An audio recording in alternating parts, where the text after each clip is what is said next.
dalam negara. Yang kedua, jangan pernah berikan ruang kepada kelompok fundamentalis di media-media resmi mainstream tingkat nasional. Yang ketiga, yaitu jangan pernah memberitakan segala kebaikan sebesar apapun yang dilakukan oleh kelompok fundamentalis. Yang berikutnya, setiap kesalahan sekecil apapun yang dilakukan oleh kelompok fundamentalis harus diviralkan, harus disebarluaskan, dan harus diulang-ulang. Nah, supaya itu melekat di hati masyarakat bahwa mereka adalah orang-orang yang tidak layak untuk diberikan tempat di kita punya negeri atau di negeri Islam. Nah, kemudian nggak sampai di situ, kelompok fundamentalis yang manapun jangan pernah sebut mereka dengan rentetan gelar-gelar akademik mereka. Nggak boleh. Apakah itu gelar-gelar kehormatan di tengah masyarakat atau gelar akademik, profesor, doktor, dan lain sebagainya. Jangan. Cukup sebut namanya aja untuk mengopinikan di masyarakat bahwa kelompok fundamentalis itu kuper, bodoh, tidak berpendidikan, tidak punya gelar, nggak ngerti dunia akademik, dan seterusnya. Jadi cukup sebut nama mereka, tidak perlu diberikan embel-embel yang lainnya. Nah, kemudian nggak sampai di situ. Jadi masih banyak lagi yang mereka lakukan. Apa yang kita alami saat ini di kita punya negeri. Nah, bagaimana para habaib, para ulama kita, bagaimana tokoh-tokoh kita di Majelis Ulama Indonesia, yaitu mereka kerdilkan, mereka kecilkan, mereka recehkan, mereka hina-hina, bahkan mereka mencoba mencari kesalahan-kesalahan, bahkan kalau nggak ada kesalahan, kan buatlah fitnah-fitnah yang bisa diterima oleh masyarakat tentang mereka. Dan ini akan mereka lakukan terus. Jadi artinya bagaimana cara menghabisi kelompok fundamentalis? Satu, kerdilkan mereka. Dua, jauhkan mereka dari masyarakat. Kemudian ketiga, yaitu bidik daripada para tokohnya.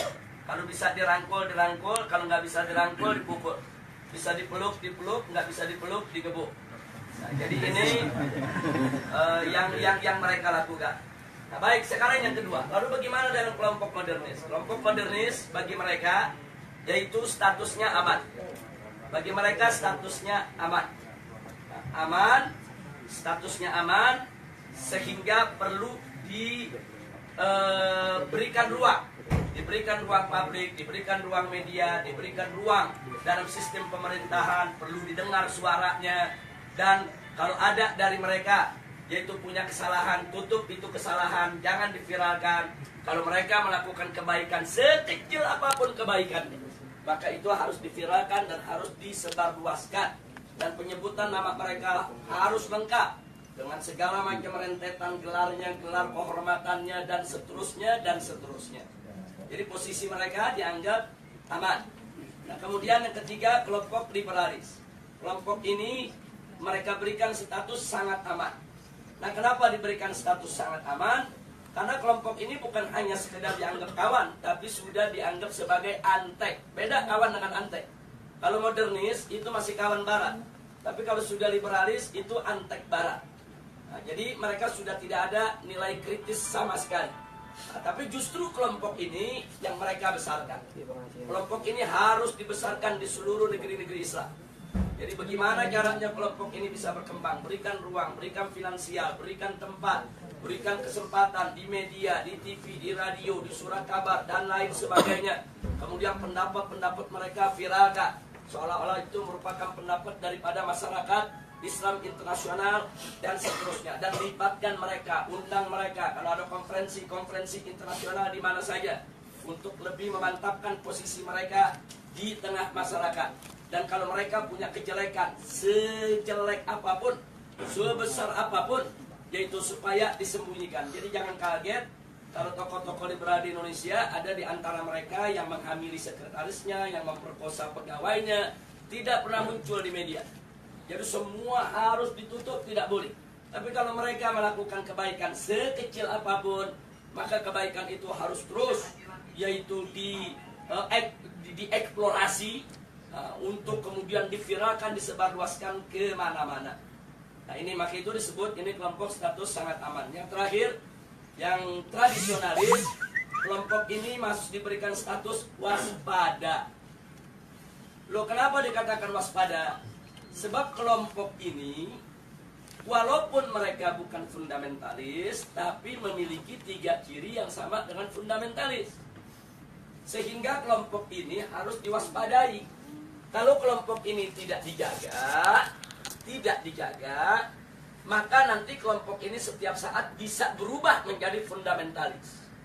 Nah, maka itu usul mereka, kelompok yang keempat ini dijaga.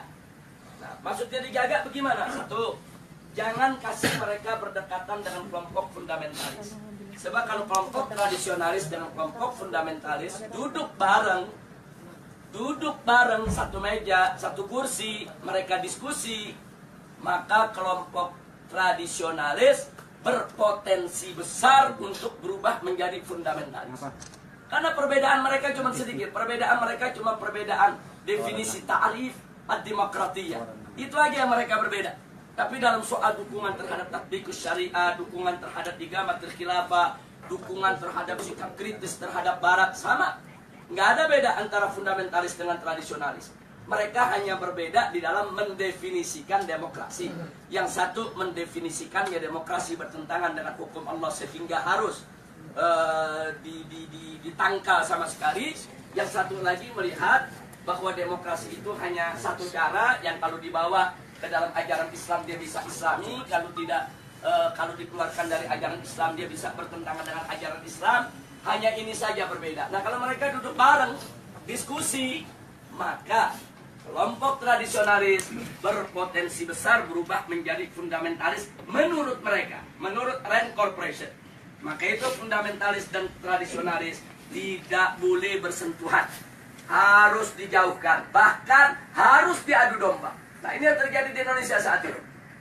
Bagaimana supaya dua kelompok ini diadu domba? Nah, kenapa ini yang harus diadu domba? Karena kelompok fundamentalis dan tradisionalis ini yang pengikutnya paling banyak. Kalau yang namanya modernis, kelompoknya tidak seberapa. Modernis dalam pengertian Rand Corporation. Apalagi liberalis. Mereka nggak seberapa. Mereka punya basis massa. Kita bicara basis massa akar rumput. Nah, yang memiliki basis massa akar rumput yang sangat kuat hanya kelompok fundamentalis dan kelompok tradisionalis. Maka itu kalau ini bersatu, ini akan menjadi satu kekuatan umat Islam yang maha dahsyat, yang bisa merontokkan kekuatan mereka, sehingga mereka akan melakukan berbagai macam upaya bagaimana dua kekuatan ini untuk tidak bersatu. Nah, itulah sebabnya aksi 212 di mata mereka ini merupakan persatuan antara fundamentalis dan tradisionalis. Dan mereka sangat panik, mereka sangat kalap, karena yang masuk dalam aksi 212 itu dari semua elemen umat Islam. Apapun organisasinya, apapun partai politiknya, apapun mazhab pemikirannya, mereka datang, mereka tidak tanya Anda NU, Anda Muhammadiyah, Anda FPI, enggak. Mereka enggak nanya Anda P3, Anda PKS, Anda PKB, enggak. Mereka enggak nanya. Mereka enggak nanya mazhab, Anda Syafi'i, Anda Hambali, Anda enggak.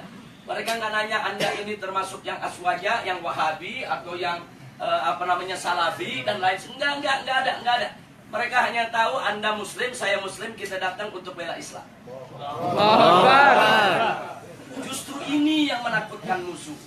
Nah, karena ini membuat mereka panik dan mereka kalap. Akhirnya semua tokoh-tokoh yang terlibat dalam aksi 212 mereka kriminalisasi. Sebagian ada yang dimakarisasi, sebagian ada yang diterorisasi, sebagian ada yang dikriminalisasi. Yang diterorisasi umpamanya Ustadz Bakhtiar Nasir, dikait-kaitkan gerakannya dengan ISIS, dengan sumbangan untuk teroris dan lain sebagainya. Ini namanya terorisasi. Nah, sedangkan makarisasi seperti Kiai Khattab, Muhammad Al-Khattab yang saat ini ditahan dan dipenjara. Nah, ini dikait-kaitkan dengan inilah gembong yang membuat makar, inilah yang ingin menggulingkan pemerintah dan lain sebagainya. Ini namanya makarisasi. Nah, sedangkan kriminalisasi, aneka ragam tindak yang dianggap pidana itu dinisbahkan kepada para aktivis kita. Nah, jadi sekali lagi bahwa langkah-langkah kriminalisasi, kemudian makarisasi, terorisasi Ini merupakan jalan yang mereka ambil saat ini untuk membuyarkan kesatuan daripada umat Islam. Maka itu saya minta kepada segenap umat Islam, khususnya kepada tolabah yang ada di Madinah ini, khususnya secara istimewa adalah antum semua, baik mukimin maupun pekerja dan lain sebagainya. Yuk kita rapatkan barisan, dan yuk mari sama-sama kita aktif di dalam perang opini. Jadi jangan pernah kita lalai. Jadi jangan lupa, ini handphone yang Anda pegang ini di zaman sekarang bisa menjadi senjata yang luar biasa. 3-4 tahun yang lalu, itu manakala gerakan kita digembosi oleh televisi mainstream yang ada di Indonesia, kita nggak berkutik. Digembosi koran, digembosi majalah, digembosi televisi, kita tidak berkutik. Kenapa? Karena saat itu media televisi adalah media yang paling kuat, adidaya, paling berkuasa untuk membentuk opini. Nah, sementara yang memiliki televisi itu hanya konglomerat. Nah, mereka yang punya uang banyak, karena operasional untuk sebuah televisi itu bisa ratusan miliar. Nah, jadi kita nggak berkutik. Jadi semua opini di kita punya negeri itu dibentuk oleh para konglomerat yang pemilik daripada televisi tersebut. Tapi alhamdulillah 3 tahun terakhir ini ada perubahan, terobosan teknologi yang luar biasa. Munculnya WA, Instagram, kemudian medsos yang lainnya. Ini membuat bahwa penguasaan opini tidak lagi didominasi oleh konglomerat. Bahkan masyarakat biasa cuma modal handphone, beli pulsa di Indonesia 5.000 perak, dia bisa bikin opini. Modal 5.000 perak, foto sana, foto sini, rekam sana, rekam sini. Mereka viralkan dari grup ke grup. Bahkan kadang-kadang banyak orang mendapatkan berita lebih dulu dari WA ketimbang dari TV. Lebih dulu dari WA ketimbang dari radio. Lebih dulu dari WA ketimbang dari majalah dan koran. Nah, ini luar biasa. Artinya apa? Dalam kondisi yang seperti ini, alhamdulillah umat Islam ini pandai menggunakan kesempatan. Jadi kita lihat secara tidak direncanakan, tidak ada rapatnya, tidak ada musyawarahnya, tidak ada pendaftarannya, tahu-tahu muncul Laskar Cyber Muslim. Netizennya nggak main-main itu, yang mendukung itu. Itu kalau ada satu akun menyerang Islam, itu bisa ada jutaan akun nyerang balik kepada bersangkutan. Jadi artinya ini kan nggak ada kan kantor Laskar Cyber Muslim, nggak ada. Siapa pemimpinannya, ketua umum Laskar Cyber Muslim, nggak ada. Ini muncul begitu aja di dunia media. Tapi jangan lupa, justru Laskar inilah yang berjasa besar dalam setiap aksi bela Islam yang ada di Indonesia. Jadi mereka yang memviralkan berita, mereka yang buat pertahanan opini, mereka yang bentuk opini. Kalau ada opini-opini buruk terhadap para ulama, para kiai, mereka yang memendung, mereka yang hantam balik, dan seterusnya dan seterusnya. Dan kekuatan mereka dahsyat. Dahsyat. Itu kalau dihitung daripada frekuensi yang ada di dalam medsos, itu kekuatan netizen yang ada di Laskar Cyber Muslim ini lebih dari 2 juta orang. Jadi nggak main-main, mereka bisa bentuk opini. Nah, ini yang mesti kita jaga, ini yang mesti kita satukan. Nah, makanya di negeri kita, Indonesia, sekarang begitu mereka kalang kabut melihat serangan medsos, mulailah ada undang-undang untuk membatasi medsos, bikin aturan-aturan supaya medsos nggak sembarangan. Iya, karena mereka kalah. Kalau mereka menang, mereka nggak bikin aturan. Sama dengan kemarin di Jakarta, pada saat ada pilkada, begitu mereka kalah spanduk, KPU bikin aturan, di putaran kedua tidak boleh ada spanduk, karena udah kalah spanduk. Loh, kenapa bisa kalah? Karena di masyarakat Jakarta, secara sendiri-sendiri, bukan dibayar oleh calon gubernur, mereka bikin spanduk di mana-mana. Jadi spanduk calon yang seberang sana kalah banyak, akhirnya bikin aturan nggak boleh ada spanduk.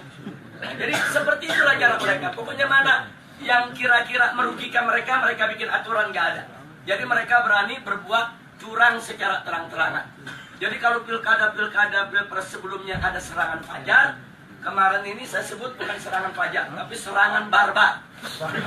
Loh, kenapa saya sebut serangan barbar? Mereka nggak tanggung-tanggung nyerangnya pagi, siang, sore, malam, terang-terangan. Di Jakarta ada hujan sembako banjir duit luar biasa. Nah, jadi memang itu peristiwa luar biasa, tapi alhamdulillah Rabbuna yansurul muslimin. Amin. Muslimin di Indonesia, walhamdulillah ala barakatillahi subhanahu wa ta'ala. Allah masih memberikan kemenangan kepada kita sampai saat ini. Sebelum saya akhiri, mungkin nanti ada yang ingin menambahkan atau ada ingin bertanya atau minta penjelasan. Maka di sini yang ingin saya ingatkan adalah bahwa persatuan ini penting. Allah subhanahu wa ta'ala qala wa'tasimu bihablillahi jami'a wa la tafarraqu. Jadi al-i'tisam bihablillah ini luar biasa. Ini daruri. Jadi kita harus bersatu dalam iman, bersatu dalam Islam, bersatu dalam ihsan, bersatu di dalam penegakan hukum Allah subhanahu wa ta'ala. Wa la tafarraqu, dan jangan sekali-kali kamu bercerai. Jangan lupa bahwa persatuan itu bukan hanya sekedar sumber kekuatan, tapi persatuan itu juga merupakan sumber pertolongan Allah. Di mana kita tahu An-Nabi alaihi salatu wassalam alaikum bil jamaah fa inna yadallahi ma'al jamaah. Jadi wajib atas kamu sekalian, yaitu berjamaah, bersatu, bersaudara, yaitu berjuang bersama. Nah, kenapa? Karena memang pertolongan Allah itu ada pada kebersamaan. Jadi pada saat kita bersama, kita bersatu, nggak usah khawatir, segala kesulitan akan menjadi mudah. Kenapa? Karena di situ ada keberkahan, di situ ada pertolongan Allah subhanahu wa ta'ala. Dan kalau Allah sudah menolong, tidak ada satu kekuatan pun yang bisa menghalanginya. Nah, saya berbagi pengalaman sedikit sebelum saya akhiri. Pada aksi bela Islam yang pertama, kita tidak ada gangguan. Tidak ada gangguan dari aparat, tidak ada gangguan dari pemerintah, karena itu merupakan aksi bela Islam pertama yang mereka nggak sangka jumlah yang akan datang. Jadi begitu itu digelar dengan mudah, tanpa halangan, tanpa gangguan, yang hadir antara 300 sampai 400-an ribu, mendatangi reskrim Mabes Polri, tapi justru setelah itu pemerintah jadi waspada. Begitu kita umumkan aksi bela Islam 2, mulailah gangguan-gangguan datang. Jadi mereka hadang, mereka halangi, mereka gembosi menjelang daripada aksi 4.11. Tapi ternyata penggembosan itu gagal. Jadi walaupun mereka gembosi, tapi pada akhirnya aksi 4.11 itu dihadiri tidak kurang hampir 4 juta orang, 3,5 juta ya. Nah, jadi perhitungan itu dihitung dengan per meter daripada lokasi, 1 meter itu berapa orang, bisa ditempati oleh manusia, kemudian panjang itu berapa, lebar berapa, tempat-tempat lokasi yang diisi berapa. Jadi perhitungannya sangat matematis. Matematis. Nah, kemudian setelah 4.11 digelar, ternyata memang umat yang datang begitu banyak, pemerintah lebih berhati-hati. Begitu diumumkan 212, mereka mulai secara terang-terangan melarang. Waktu 4.11 masih nggak terang-terangan, masih himbauan-himbauan. Tapi begitu 212, jelas-jelas mereka melakukan larangan, bahkan teror dan intimidasi. Jadi pesantren-pesantren didatangi, kiai-kiai didatangi, dibujuk, dirayu supaya tidak turun dengan berbagai macam iming-iming. Dan kalau yang nggak mau, tetap mau turun juga, mereka teror, mereka intimidasi, mereka takut-takuti dan lain sebagainya. Bahkan perusahaan bis di mana-mana, khususnya Jakarta, Sumatera, itu diteror, diancam akan dicabut. Mereka punya lisensi, mereka punya izin trayek, kalau mereka berani mengangkut umat Islam ke Jakarta.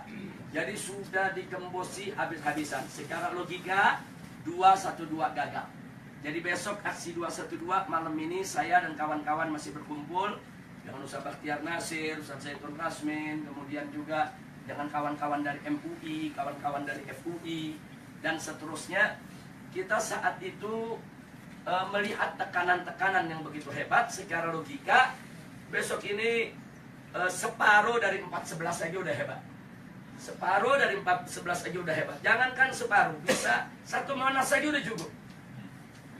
Jadi memang betul-betul kondisinya, tekanannya luar biasa. Nah, pertanyaannya kenapa pemerintah melakukan tekanan yang lebih luar biasa pada saat itu? Karena mereka gagal di 4.11. Jadi mereka nggak mau gagal lagi di 212. Tapi subhanallah, makin ditekan, makin dihadang, makin dilarang, semangat umat Islam dari mana-mana semakin menggebu-gebu. Dan akhirnya yang paling fenomenal adalah bagaimana 10.000 santri dari Ciamis berjalan kaki ke Jakarta. Allahu Akbar. Dan itu bukan tidak punya pengaruh, itu takfir pengaruh yang ada di tengah masyarakat besar. Gara-gara Ciamis jalan dengan jarak 300 km lebih, itu mendorong tempat-tempat lain gak peduli. Oh, nggak ada bis, nggak ada kendaraan, ya kita jalan kaki rame-rame. Ini di luar dugaan. Dan besoknya yang hadir itu hampir 8 juta orang, 7 juta orang lebih.